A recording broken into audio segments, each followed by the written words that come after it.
안녕하십니까. 네. 자, 이제 7월달이 시작됐습니다. 이제 열심히 공부하고 계시지만 이제 마지막 한 3개월, 4개월이 여러분의 당락을 결정하게 됩니다. 자, 지금까지 조금 열심히 안 하셨던 분도 지금부터 하시면 충분한 시간이에요. 120일이면. 그러니까 과거를 잊으시고 진짜로. 아니, 우리 어제 둘째 놈이 저한테 이제 차에 있다가 뭐 이렇게 쓴 것을 저한테 이제 보여주더라고. 그게 이제 뭐냐면 자기 규칙이래요. 규칙. 규칙이라고 그러더라고. 규칙. 뭔가 봤더니 규칙 중에 이제 뭐냐면 스터디 카페 3시간 이상 시간이 있으면 스터디 카페 가기 뭐 이런 거 있잖아요. 그 개혁 중에 끝에가 제일 마음에 들었어요. 주말에는 아빠하고 자기. 그게 제일 마음에 들었고, 하여간 뭐. 그 다음에 학원에서 점수가 1등짜리하고 뭐 5점 이상 차이 안 나기 뭐 이런 게 이게 목표예요. 그래서 그 내용보다는 하여간 그렇게 이제 계획을 세운다는 게 중요하잖아요. 여러분도 계획을 세우셔가지고 오늘은 뭘 해야 되겠다 이런 계획을 매일매일 세우시고, 이번 주 주말에는, 오늘이 금요일이죠. 주말에는 뭘 해야 되겠다. 주말에는 내가 지금 가만히 보니까 중개사법이 좀 약한 것 같으니까 중개사법을 몰아치기를 해서 주말에 중개사법을 한번 끝내겠다. 이런 것도 계획이에요. 아니면 이제 뭐 다른 과목, 민법 중에서 물권법 파트를 끝내겠다. 이런 계획을 세워야지 이제 공부를 하시게 되고, 계획대로 될 수도 있고 안 될 수도 있는데 일단 계획이 있어야 되는 거죠. 계획을 잘 세우시기 바랍니다. 자, 그 다음에 이제 우리 2편부터 진도 나가게 됩니다. 오늘 공부할 내용이 좀 많아요. 사실은 2편 내용에서 거래신고제도, 거래신고등에 관한 법률인데 2편이 요것 가지고 설명드리는 게 좋겠어요. 2편 거래신고 등에 관한 법률.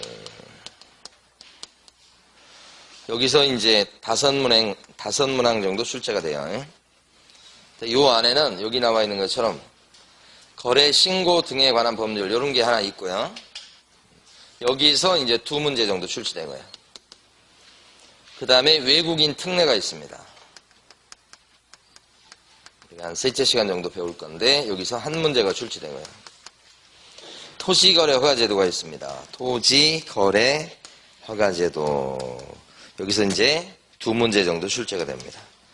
그러니까 2편에서는 이렇게 해서 여기서 2문제, 여기서 한 문제, 여기서 2문제에서 총 5문제 출제되는 거죠.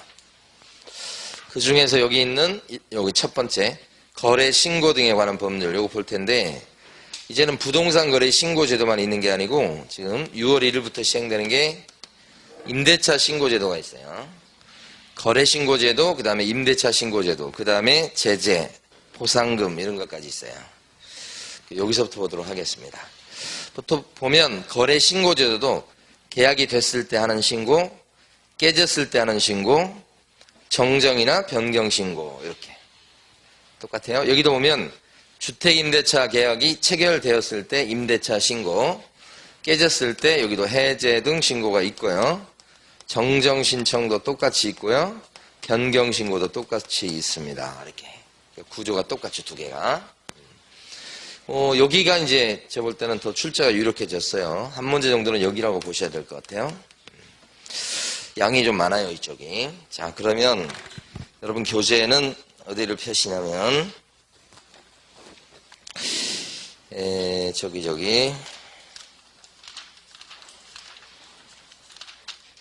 자, 172페이지를 딱 펴시고요.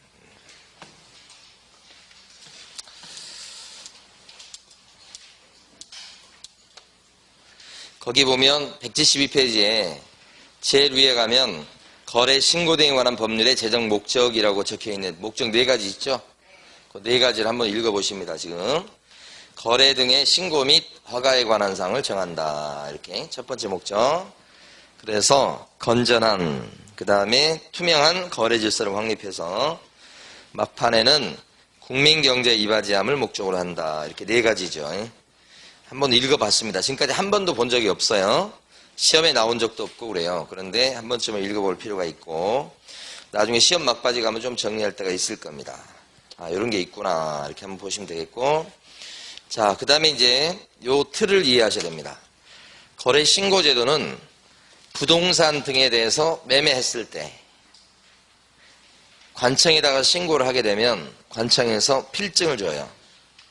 그 필증 갖고 등기를 치는 겁니다. 그런데 이제 요 필증 요거 주었을 때 신고 필증 받으면 그 준 관청에서는 신고된 금액이 요거 금액이 맞는지를 검증을 해봐요. 그래서 검증 결과를 세무서로 보낸다 이 말이에요. 그러니까 요 실거래가 신고제도는 세금을 때리는 데 목적이 있다. 요게 이제 거래 신고제도의 큰 틀이에요. 그러면 부동산 등에 대해서 매매했을 때만 신고하도록 하는 거예요.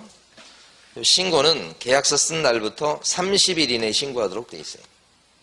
넘기면 500만 원 이하의 과태료예요. 그 신고는 어디 가서 하느냐? 요 부동산 등 소재지 관할 시정구수구청장한테 가서 하는데 거기를 신고관청이라고 불러요.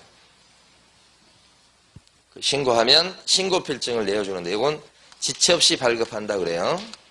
바로 줘요. 바로 지체 없이 발급. 그리고 등기소에 가서 등기치고 그 다음에 검증을 하는데 검증하는 사람이 중요해요. 검증을 누가 할까요? 그러면 검증은 그렇죠. 신고관청에서 검증해요. 필증 줬던 신고관청에서. 그리고 검증할 때는 이렇게 비교를 해요. 비교. 이 검증 체계라고 돼 있는데 이 검증 체계는 그동안 그 거래된 자료를 쌓아둔 거예요. 이게 검증 체계라고 하는 거예요. 그래서 2개를 비교합니다. 같은 아파트 단지 비슷한 위치인데 이번에 신고 들어온 것은 9억이고 옛날 비슷한 시기에 보니까 최근에 들어온 것들 다 거의 대부분 10억에 들어왔는데 왜 너는 9억이냐 이렇게 되는 거예요. 이게 검증이에요. 그럼 이런 데이터는 10억, 9억, 5천 이런 데이터는 누가 만들어 놓느냐, 누가 갖고 있느냐. 이 검증하는 체계는 국장이 데이터를 갖고 있어요. 그러니까 국장이 검증하는 시스템을 만들어요. 검증 체계를 구축 운영하는 사람은 누구예요? 국장. 근데 적정성을 실제 검증하는 사람은 신고관청이 돼요. 근데 국장이 이 일을 갖다가 직접 할 리가 없어요. 그래서 옛날에는 한국감정원, 지금은 한국부동산원에 위탁한다고 돼 있어요. 부동산원에다가 위탁한다. 그러니까 여기 데이터가 있어요. 그래서 여기서 감독하겠죠. 그리고 결과를 세무서로 보낸다. 이렇게 되는 거지. 여기 이제 거래신고제도 틀이에요. 그리고 하나 아실 것은 거래계약 시스템을 통해서 계약을 한다. 이렇게 해요. 이게 뭐냐면 전자계약이에요. 그래서 거래계약 시스템 요 말을 잘 익혀주셔야 돼요. 이따 밑줄 그을까요? 요 전자계약을 하면 부동산 거래계약 신고서를 갖다가 제출한 걸로 봐요. 이 말은 부동산 실거래가 신고를 따로 할 필요 없다는 뜻입니다. 제출한 걸로 쳐준다는 거니까. 전자계약을 하면서 저장을 딱 누르는 순간에 관련 정보가 넘어가게 돼 있어요. 그러니까 따로 신고하지 않습니다. 기출문제 나왔었던 내용이죠. 자, 그러면 이제 하나씩 보도록 합니다. 여러분 교재에서는 일단 173페이지 보시면 거래 신고하도록 되어 있는 게 뭐가 있냐 이거죠. 거래 신고하도록 되어 있는 것은 4가지입니다. 4가지. 토지요. 그 다음에 건물요. 건물. 그 다음에 3번째가 뭐냐면 공급계약요. 공급계약은 이제 분양계약을 체결한 걸 얘기하니까 분양받은 사람도 실거래가 신고해야 됩니다. 그 다음에 지위. 분양받으면 요 공급계약을 체결하면 지위, 분양받은 사람 자격이 있어요. 그걸 또 팔아먹습니다. 매매. 요걸 전매라고 합니다. 지위를 팔아먹는 거. 그러니까 빨간 거 두 개는 분양받았을 때도 실거래가 신고하는 거고 분양받은 자격을 팔아먹었을 때도 신고하는 거지. 근데 위에 것은 이제 실물로서의 토지나 건물을 얘기해요. 그래서 결국 거래 신고 대상이 되는 것은 토지, 건물, 공급계약, 지위 4가지예요. 그래서 토, 건, 공, 지 이렇게 기억하시고 매매일 때만 신고하는 거예요. 그러니까 중개대상물에 들어가는 임목 같은 것은 중개대상물에는 들어가지만 거래신고 대상물건 그러면 안 들어가요. 박스 밑에 있는 거예요. 그 다음에 매매계약을 체결했을 때만 신고하도록 돼 있으니까 가로 2번에 가면 증여받았다 이랬을 때는 신고 안 하는 거예요. 매매만 신고하니까. 그 다음에 경매로 낙찰을 받았을 때도 신고 안 하죠. 상속받았을 때는요 안 합니다. 이렇게 매매만 신고한다는 걸 기억하시는 게 가로 2번이죠. 근데 이제 넘어가기 전에 어떻게 보면 제일 어렵다고 할 수 있는 게 이 빨간 거 빨간 거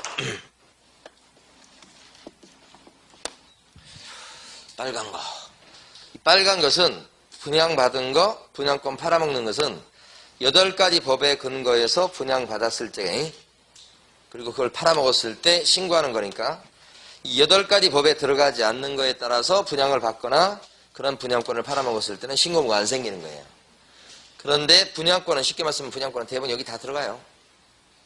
여러분 많이 들어봤을 여기 주택법이라든지 그 다음에 도시개발법, 도시 및 주거환경정비법 이런 거.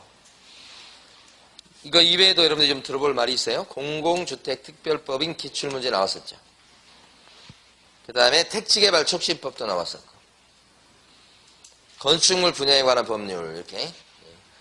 근데 조심할 건 건축법은 없어요. 여기에 건축법에 따라서 뭐 공급계약을 체결한 건축법은 없고 건축물 분야에 관한 법률이에요. 좀 독특합니다. 이거. 산업입지 및 개발에 관한 법률이라고 하는 것은 들어보시면 되는데 이게 산업단지 산업단지를 조성해가지고 분양을 하겠죠. 그 분양받은 사람은 실거래가 신고를 해야 됩니다. 그 뜻이에요. 이건 빈집 및 소규모 정비에 관한 특별법 이런 것들이 있으니까 이건 좀 읽어주실 필요가 있어요. 이게 어렵죠. 시험 문제가 여러 번 나왔어요. 이거 암기를 하는 게 제일 좋긴 한데 쉽지 않으니까 일단은 많이 일단 읽어주시기 바랍니다. 근데 요 8가지 법은 뭐하고 관련돼 있어요? 2개. 빨간 거하고 관련돼 있어요. 이건 관련 없고. 자, 넘어가 보실게요. 교재에 보시면 175페이지 보시고 175페이지 가면 거래 신고한다 그랬을 때 신고 누가 해야 되느냐. 여기서 이제 핵심적인 내용을 몇 가지 보셔야 돼. 거래 신고는 여기 보면 거래 당사자가 직거래했을 때 매도인과 매수인이 자기들끼리 했을 때는 당사자가 신고무가 있고 중간에 소개시킨 개공이 있을 때는 개공만 신고무가 있게 돼요. 일단 또는이라고 되어 있으니까 당사자랑 개공이랑 둘이 이렇게 같이 하는 것은 없어요. 죽어도 없어요. 이건. 여기가 하든지 아니면 여기가 하는 거예요. 또는이야. 둘 중에 어떤 게 많을까요? 현실적으로는 개공이 해주는 경우가 대부분이에요. 여러분들이 당사자가 하는 경우는 드물겠죠. 거의 없겠죠. 근데 시험이니까 이론적인 내용이 나와요. 당사자 할 때 어떻게 하느냐. 공동으로 신고하도록 돼 있어요. 그 공동신고는 뭐냐면 공동으로 서명하든지 아니면 날인하든지 공동신고라고 그래요. 조심할 것은 당사자가 공동으로 신고한다고 해서 신고서를 갖다가 공동으로 꼭 제출해야 되는 것은 아니고 공동으로 뭐 한다고요? 신고가 서명하든지 또는 날인하든지. 거래신고제도에서는 서명 및 날인은 없어요. 그러니까 그런 것들을 조심하셔야 돼요. 자, 그런데 원칙이 그렇다는 거고 단독 신고하는 경우가 나올 수 있죠. 어떤 경우입니까? 원칙보다 예외가 더 중요합니다. 2가지죠. 어떤 경우에 단독 신고가 가능합니까? 일방이 거부했을 때. 또 하나 경우는 일방이 한쪽이 국가 등인 경우. 이렇게 2가지입니다. 매수인이 자기는 도장 안 찍겠다는 겁니다. 자기는 그 금액 신고 들어가는 거 용납을 못 하겠다는 거예요. 이렇게 되면 단독 신고할 수밖에 없어요. 대신에 신고사항에 대해서 신빙성이 떨어지니까 우리 법은 요럴 적에는 거래계약서 사본을 추가로 내도록 합니다. 원본 아니고 사본요. 그러니까 원래 신고할 때는 계약서 사본 안 냅니다. 원래는. 근데 일방이 거부해서 단독 신고할 때 그때는 계약서 사본, 그 다음에 뭐 사유서도 내는데 뭐 그건 그렇게 중요하지 않고, 요새 시험에 많이 나온 게 국가 등이죠. 한쪽이 LH공사나 지자체나 이런 것일 때는 LH공사만 신고하면 돼요. 그렇죠? 그래서 요 경우가 시험에 잘 나오죠. 여기가 지금 사실은 당사자가 신고가 있을 때 얘기죠. 주로 이론적으로 얘기하는 거. 교재 175페이지 보시면 가로 1번에 동그라미 1번에 있는 것처럼 기억관 원칙은 공동신고, 그때는 공동으로 서명 또는 날이 난다는 뜻. 동그라미 니은번 예외적으로 단독 신고할 수밖에 없는 경우가 두 가지. 동그라미 A번 한쪽이 뭐예요? 거부했을 때. 그때는 쭉 내려가 보시면 거래계약서 사본을 첨부한다는 거 꼭 알아두셔야 되고, 동그라미 B번 별표까지 되어 있네요. 일방이 국가 등일 때는 국가 등이 신고해야 되겠다, 이런 얘기. 밑에 당구장 표시에 밑줄 그어진 것은 아까 말씀드렸던 거예요. 전자계약을 하게 되면 부동산 거래계약 신고서를 제출한 것으로 본다는 조문이고, 됐습니다. 여기까지가 이제 당사자고, 자 176페이지 가보시고, 176페이지 가면 요겁니다. 이제 개공이 신고무가 있는 거. 이때는 매도인과 매수인이 있습니다만은 계약서를 써준 개공이 있을 때 개공이 신고무가 있다고, 그때는 당사자가 신고무가 없게 돼요. 중요합니다. 매도인과 매수인이 있어. 근데 개공이 매매계약서 써줬어. 그러면 개공만 신고무가 있다는 거예요.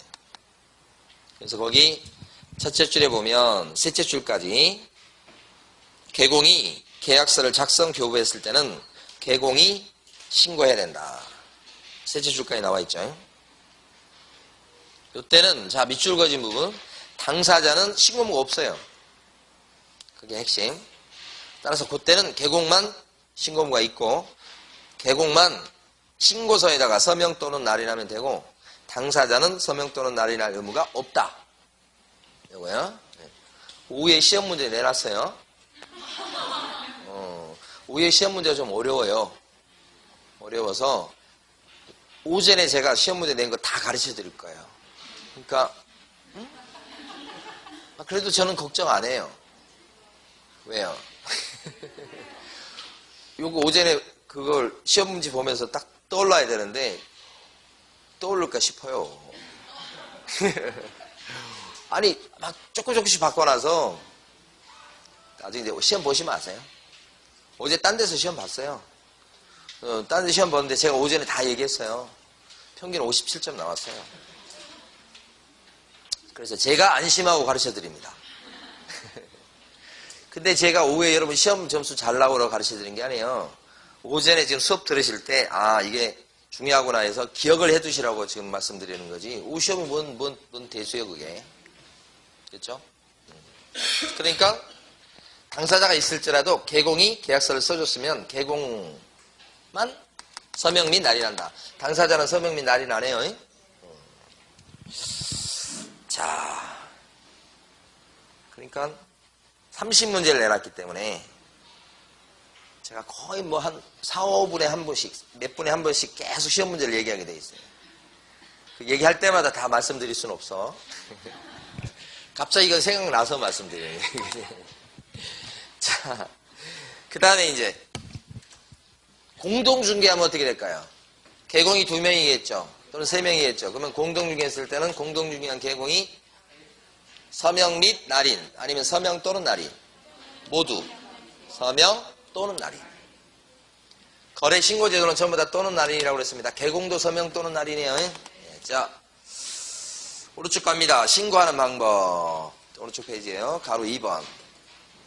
별표가 3개 되어 있단 말입니다. 자, 칠판을 보시면서 직접 신고서를 내는 방법이 있고요. 아니면 두 번째 심부름을 시키는 방법이 있어요. 이렇게 두 가지. 직접 할 때는 걸어가서 하는 방법이 있고요. 컴퓨터 앞에 앉아서 하는 방법이 있고 두 가지. 인터넷, 전자문서라고 그래요. 다 인정이 됩니다. 현실적으로는 직접 하고 컴퓨터 앞에서 하는 게 일반적이에요. 그러니까 여기는 중요하지 않겠죠. 현실적으로 다 이렇게 하죠. 근데 현실에서 잘 발생하지 않는 거지만 여기 또 있단 말이에요. 시험은 이게 잘 나온다고. 심부름 시킬 때는 대신 걸어가 줄 사람한테만 시키는 거예요. 전자문서로는 대신하게 할 수 없어요. 그러니까 이게 시험에 나오는 거죠. 초창기에 많이 나왔던 거예요. 그러니까 제출대행이라 그랬을 때는 전자문서는 못해요. 그러니까 이거 왜 그럴까 싶은데 신고해야 될 사람이 너 내 대신 해줘 그러면 공인인증서하고 비밀번호 가르쳐줘야 돼요. 그럼 그걸 꽂고 할 텐데 그러면 대신 해주는 사람이 하는 게 아니고 내 대신 해줘라고 시킨 사람, 그 사람이 본인의 인증서 가지고 하는 게 되기 때문에 본인이 직접 하는 거고 똑같은 결과예요. 그러니까 남이 해준다는 그런 것이 좀 생각이 힘들다는 거죠. 그래서 제출대행이다 그랬을 때 전자문서로 못한다는 걸 꼭 알아두셔야 돼요. 여러분 교재에서는 가로 2번에 동그라미 2번이에요. 제목에 보면 방문신고는 동그라미가 되어 있는데 전자문서 X 돼 있죠. 그렇게. 자, 그 다음에 칠판 보시다가 해당 부분만 딱딱 보겠습니다. 당사자가 신고문이 있을 때는 당사자한테 부탁을 받은 사람이 대신 가서 신고서를 내주는 거예요. 지금 우리 전부 다 대신 심부름하는 거 얘기하는 거예요. 그럼 이 사람은 위임장 들고 가서 대신 갖다 내주면 돼요. 그러니까 이런 건 뭐 별 의미도 없고 발생하지도 않고 그래 잘. 근데 개공이 신고문만 있을 때 개공을 대신해서 누가 제출대행 해줄 수 있을까? 그렇죠? 심부름을 누가 해줄 수 있냐? 밑에 있는 사람 중에 소공만 할 수 있다는 거예요. 그래서 거기에 보면 동그라미 니은번이 있습니다. 박스 안에. 개업공인회사가 신고문가 있을 때는 제출대행을 누가 해줄 수 있을까? 위임을 받은 뭐예요? 소공. 자, 그럼 여기서 세 가지 알아두셔야 됩니다. 여기 중요한 포인트.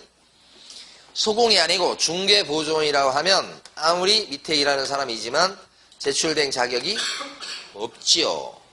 옆에 이걸 써두시고. 소공 옆에 이걸 써두시고. 그 다음에 또요. 소공이 제출대행 한다 그랬을 때 전자문서로 할 수 있을까요? 안 된다고 그랬었죠? 소공은 전자문서 못합니다. 써두시고. 여기까지. 그 다음에 소공이 제출대행 한다 그랬을 때 원래는 위임받아서 할 때는 위임장 갖고 가야 되는 겁니다. 개공의 위임장. 그런데 소공이 할 때는 개공의 위임장도 필요가 없다. 밑에 써져 있습니다.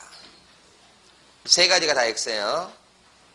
왜 위임장이 필요 없을까? 소공에 대해서는 고용신고가 되어 있어요. 관청에 고용신고가 되어 있으니까 소공이 나 대신 신고하러 왔습니다 그러면 어느 업소에서 일하는 소공인지가 파악이 돼버려요. 신분증만 보여주면 다 바로 파악이 되니까 별도로 위임장을 가져오라고 할 필요가 없다. 요 세 가지 요거 써져 있고 이걸 여기가 핵심입니다. 노랗게 쓴 거. 그래서 지금까지 시험에서는 이거 위주로 출제가 됐지만 자 요거 대비를 딱 해두시고 그 다음에 가로 3번에 보면 밑에요. 어디 가서 실거래가 신고한다고 그랬습니까? 아까? 요 부동산 소재에 관한 시장군수구청장한테 가서 한다고 그랬죠? 거기를 신고관청이라고 하는데 주로 개공이 신고문가 있는데 개공이 등록관청이 또 따로 있을 수 있잖아요. 그 등록관청에 가서 하는 게 아니다. 개공이 신고한다고 그래도 어디 쫓아가야 돼? 신고관청. 사무실이 강서구에 있어요. 그런데 이번에 중개한 게 양천구 목동에 있는 아파트를 중개했어. 그러면 실거래가 신고할 때는 강서구청으로 가는 거예요? 양천구청으로 가는 거예요? 거기가 신고관청. 등록관청은 강서구청장이죠. 개공이 실거래가 신고한다고 해서 등록관청에 가서 하는 게 아니다. 여기가 중요하겠죠. 그래서 거기 가로 3번에 보면 동그라미 1번에 당구장 표시 있죠. 그 등록관청 X라고 된 거 사례 문제로 나올 수 있고 지문 문제로도 벌써 나왔습니다. 잘 알아두시고 그러니까 실수하지 않으셔야 되는 거예요 이게. 자, 그 다음에 신고는 아까 계약일로부터 며칠 내에 하시라고요? 30일이나 하십시오. 계약서 쓴 날입니다. 잔금일 아니에요. 잔금일이 아니고 계약 체결일로부터 30일 이렇게. 자, 넘어가시고. 자, 또 중요한 테마가 178페이지하고 179페이지인데 신고사항이에요. 지금 칠판에 보이는 이것이 부동산 거래 관리 시스템이라고 되어 있죠. 이 관리 시스템 여기가 전자문서로 신고하는 사이트예요. 여기 들어가서 인터넷 신고하는 거예요. 그 사이트가 이렇게 되어 있어요. 구경하시라고 시험에 나오는 건 아니고. 자, 그 다음에요. 핵심이죠. 부동산 거래 신고사항이 총 7가지가 있어요. 기본적으로. 그래서 이제 첫 번째가 뭐냐면 그 박스에 보시면 178페이지. 부동산에 동그라미 1번 보세요. 부동산에 소재, 지번, 지목, 면적 4가지 나오죠. 요거 신고사항이에요. 동그라미 2번 보면 부동산에 종류 나오죠. 종류. 아파트냐, 오피스텔이냐, 연립주택이냐, 빌라냐, 상가냐, 토지냐 이런 거예요. 그 2가지를 얘기합니다. 신고할 때. 자, 3번째 신고사항이 뭐냐? 인적사항이에요. 인적사항 그럼 뭐가 있나요? 성명, 주소, 주민등록번호, 전화번호, 국적 이런 것들. 자, 그 다음에 1, 2, 3, 4 요게 4번째 나와 있는 게 뭐예요? 계약일, 계약 체결일. 그 다음에 중도금 날짜, 중도금 지급일. 또 하나 더 있죠. 잔금 날짜, 잔금 지급일. 그죠? 일자 들어가는 거 3개입니다. 1. 그래서 날일, 날일자 한문으로. 날일. 이렇게. 계약일, 중도금 지급일, 잔금 지급일 이렇게. 이거 신고해야죠. 5번째가 이제 실제 거래 가격입니다. 여기까지 가만히 보면 부동산 거래 신고한다 그러면 필수적으로 들어갈까요? 누가? 어떤 부동산을? 언제? 얼마에 거래했냐 이거니까. 빠질 수 없는 거죠. 그 다음에 이제 6번이 뭐냐면 중개사에 관한 정보예요. 중개사의 성명이나 사무실의 주소, 상호 이런 것들 있잖아요. 중개사 정보 이렇게 하시면 돼요. 중개사 정보. 그 다음에 7번째가 뭐냐면 조건 기한이 있을 때 조건 기한이에요. 조건 기한을 정해놨을 때만 이거 신고사항이 되는 거예요. 그러니까 여기 나와 있는 6번, 7번은 있을 때만 신고사항이 되는 거죠. 있을 때만. 만약에 중개사 없이 당사자가 둘이 직거래했어. 그럼 신고사항에 얘는 빠지는 거죠. 만약에 계약을 할 때 조건을 정하거나 기한을 정한 게 하나도 없어. 그러면요. 신고사항에 조건 기한은 신고사항이 안 되는 거죠.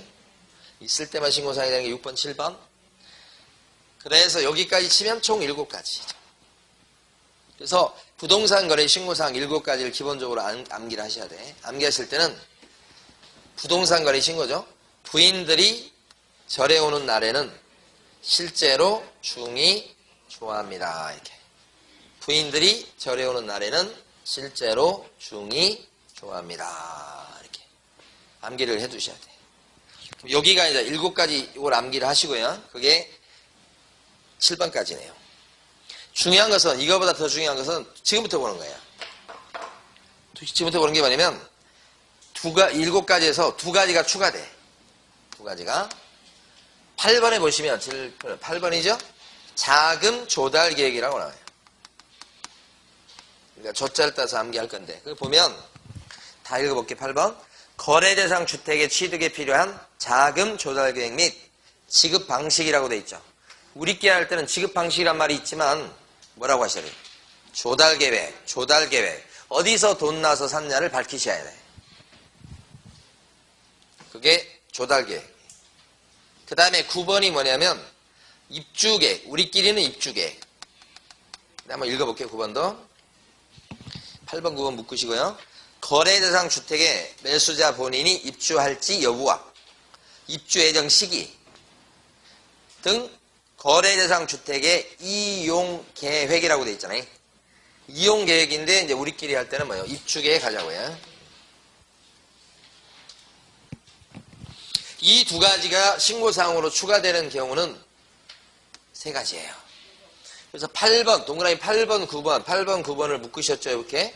8번, 9번을 묶으셨으면 여기다가 밑에 써놓긴 했는데, 자, 요걸 써두십니다. 유격주, 그 다음에 조가주, 법인주 이렇게 써두시라고. 유격주, 조가주, 법인주 이렇게 써두시라고.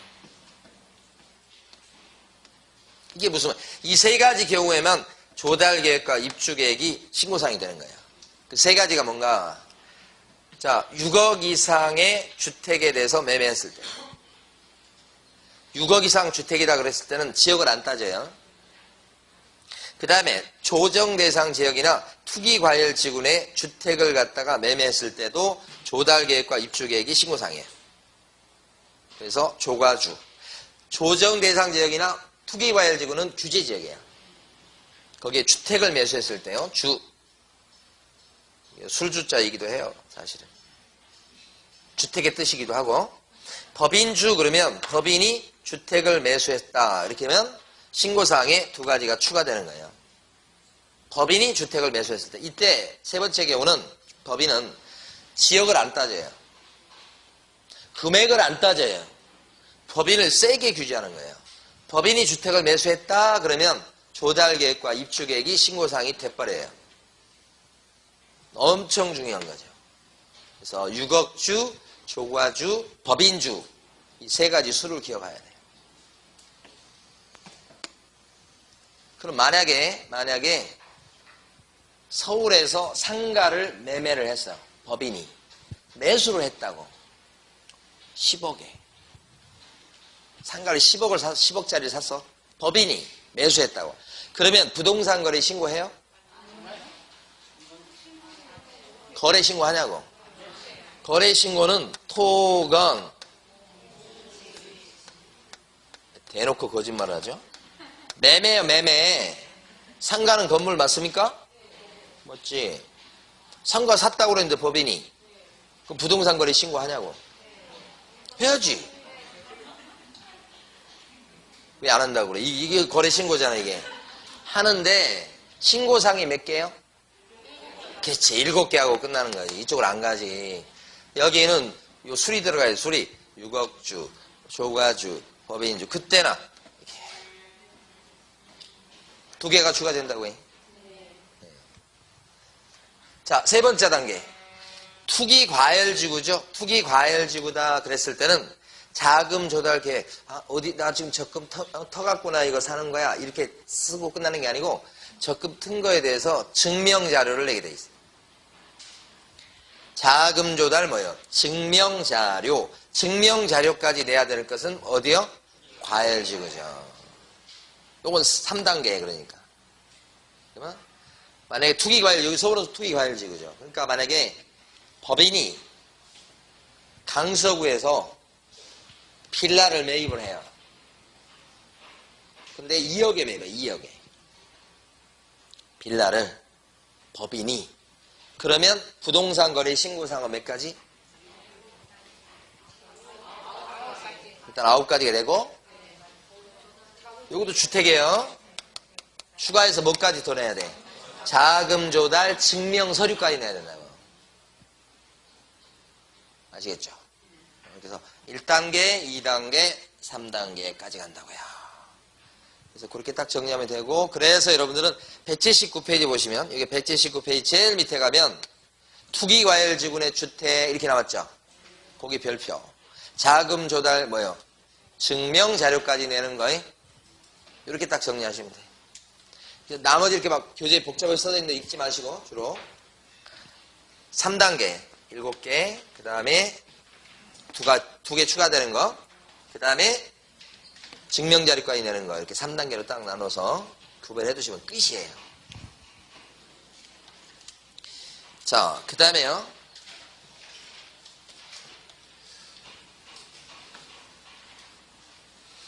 법인의 경우를 잠깐 보죠. 법인의 경우는 부동산 거래 신고한다 그러면 법인은 첫 번째 법인은요. 부동산 거래계약 신고서 이따 볼 건데 이 신고서 적어내야 돼요. 일단 법인이다 그랬을 때는 두 번째 법인의 주택거래계약 신고서 요거 또 내요. 그러니까 법인은 요거 적어내고 요거 적어내는 거야. 근데 법인은 주택을 매수하는 경우 있잖아요.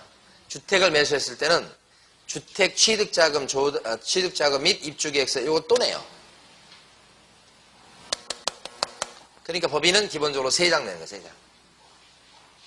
일반적으로 우리가 일반적으로 부동산 거래 신고하면 이거 내요. 이거 하나 네. 그런데 이제 뭐냐면 6억주, 조과주, 법인주 되면 얘에다가 얘를 내요. 아시겠죠? 그러니까 법인이든 뭐든. 자, 다시 한번. 기본적으로는 요거 내요. 6억주, 조과주, 그 다음에 법인주 그러면 요게 추가돼요.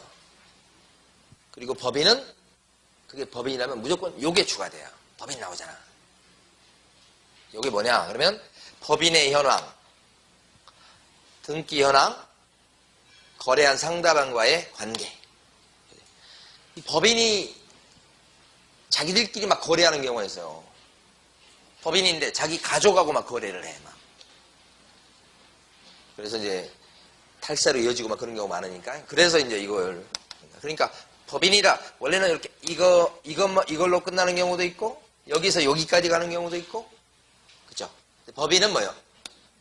여기까지 간단 말이에요. 그죠? 거기다가 과열지금은 뭐요? 여기까지 가지. 아시겠죠? 자, 부동산 거래 신고상의 핵심이요. 그래서 어느 때 뭘 신고하는지를 잘 알아두셔야 돼요. 자, 그 다음에 교재는요. 조금만 더 보실게요. 183페이지. 가로 6번하고 가로 7번까지 하고 실 거예요. 잘 보세요. 가로 6번은 요거 보세요. 법인요. 특히 매수인, 또 법인이 매수인일 때 주로 매수인 생각하시면 돼요. 매수인이다 그랬을 때 부동산 거래 신고를 갖다가 개공이 하는 경우, 여기가 계약서 써줬을 때는 개공이 해야지. 매수인이나 매도인은 신고문가 없잖아요. 그럼 개공이라고 생각하는 게 편해요. 여기가 이제 신고서를 내는 거예요. 이게 원래 내는 부동산 거래계약 신고서를 요울이 내는 거예요. 며칠 내 내야 돼요, 이거? 30일 내 제출하는 거잖아, 여기가. 그런데 예를 들어서 6억주, 조가주, 법인주가 되면 이 신고서만 내면 안 되죠. 조달계획서하고 입주계획서 내야 되죠. 근데 이 조달계획, 그 다음에 입주계획은 이 사람이 아는 거죠. 이게 아는 게 아니지. 그럴 때 이 사람은 자기가 조달계획서하고 입주계획서를 별도로 이렇게 제출해 줄 수 있어요. 이 사람이 보는 게 싫어. 그럼 자기가 직접 낼 수 있어요. 그럼 이것도 30일 이내에 제출해야 되겠죠. 어차피 거래신고를 30일 내야 해야 되니까. 그럼 신고 필증은 안 써놨습니다만은 얘도 들어오고 얘도 들어왔을 때 신고관청에서 필증 주는 거예요. 이것만 들어왔다고 줄 게 아니고요. 여기까지 들어와야 되죠. 여기까지 들어오려면 어떤 경우에요? 주, 조과주, 법인주일 때 얘까지 플러스가 된단 말이에요. 30일이죠? 근데 여기 매수인이 조달계획서하고 입주계획서를 직접 안 내고 여기다 맡겨서 내게 하는 방법도 있겠죠. 그러면 조달계획서, 입주계획서를 내면 여기서 부동산 거래계약 신고서 낼 때 조달계획서하고 입주계획서를 받아서 내요, 여기서. 근데 여기한테는 이 사람이 줄 때 여기까지 30일 내에 들어가야 되니까 조금 여유 있게 줘야 되겠죠. 그래서 이게 25일 이내 제출, 제공. 그러니까 이 매수인 입장에서 가만히 보면 자기가 별도로 제출하고 직접 제출할 때는 뭐예요? 30일 이내 이거 출제 문제. 그런데 여기 거래 신고자한테 이렇게 제공할 때는 30일이 아니고 뭐예요? 25일. 그죠? 그런 얘기가 가로 6번에 나와 있는 얘기예요. 그래서 가로 6번에서 동그라미 1번은 둘째 줄에 보면 신고서와 분리하여 거기 밑줄 그어두시고 신고서와 분리하여 제출 이렇게 됐을 때는 밑에 넷째 줄에 언제요? 30일. 그러면서 위에 겁니다. 별도 제출이라는 얘기예요. 분리해서. 그때는 며칠? 30일. 그런데 동그라미 2번. 동그라미 2번이요. 부동산 거래 계약을 신고하려는 자 중 법인 또는 매수인 외의자가 법인 신고서 또는 자금 조달 입주 계획서를 제출하는 경우. 다시 법인 또는 매수인 외의자가 여기 누구예요? 여기요. 예. 법인 또는 매수인 외의자가 이걸 내려고 한단 말이야. 이렇게. 그럴 때는 법인 또는 매수인은 이 사람한테 언제까지 제공하시라? 25일. 그때는 25일이니까. 둘 중에 어떤 게 나올지 몰라요. 딱 대비하시고. 그 다음에 요거.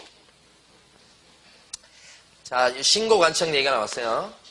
실거래가 신고는 여기 가서 합니다. 신고관청. 그러면 신고관청에서는 시도지사한테 매달 보고합니다. 건수가 많아요. 보고받은 시도지사는 다시 국장한테 보고합니다. 매달 보고해요. 연쇄적으로. 그래서 매월 1회 보고한다. 이렇게.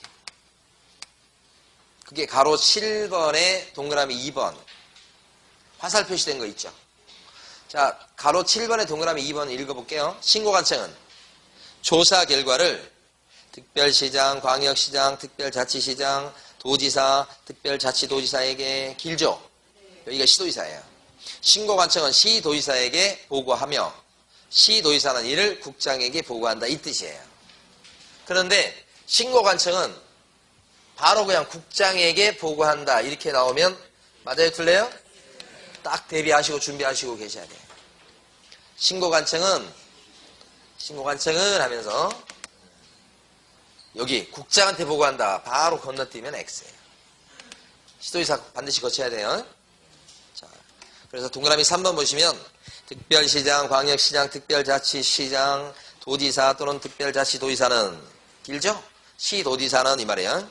신고관청이 보고한 내용을 취합을 해서 매월 1회 국토교통부 장관한테 보고해야 되겠다. 이렇게 됐습니다. 자, 쉬도록 하겠습니다.